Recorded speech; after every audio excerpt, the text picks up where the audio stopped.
Ayan na po yung dalawang ano, oh. Yung dalawang barko, oh. Ayan, oh. Nireverse yung isa kasi papunta siya ng Alin. Siya ng Alin. Ito naman parating puro mga sasakyan lang yung dala niya. Ano? Ang bagal niya kasi nawalan siya ng gasolina eh. Bagal kasi nag-a-adjust. Di nawalan ng gasolina, tinatawagan niya yung ano. O, kita mo yung isang sasakyan, tinutulak niya. Para mabawasan. Yan na, papunta na siya ng Alin. Yo! Welcome to Alin Summer. Ayan po. Bigas ba yung pupunti?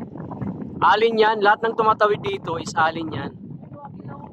Yun, nagila! Oh, sana, where are you? Oh, come on! Grabe, ang gila, oh. Gila ba yan? Oh, nag-hunting yan sila ng ano, makakaing isda. Kaya para palapit na yung ano. Siniri. Ang ini. English mo pa kasi. Ayan, safety first. Ayun, oh, palapit na siya, oh. Ayan, yung isa, paalis naman.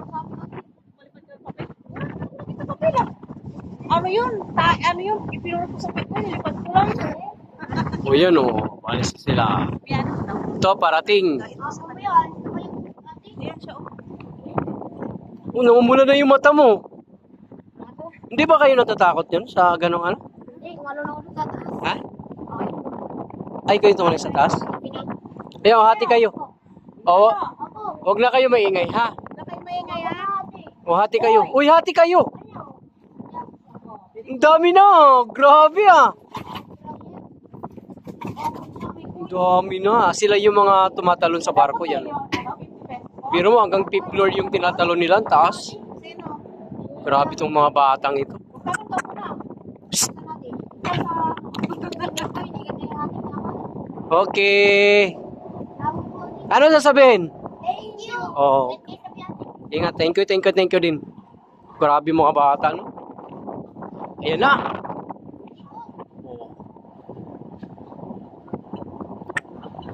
Palapit na sila. Puro mga sasakyan lang yung karga niya. So, anong tawag dun sa barkong ganyan? Ano? Cargo vessels lang sila. Tama ba? So, ayan. Yung isa, oh, layo na, oh.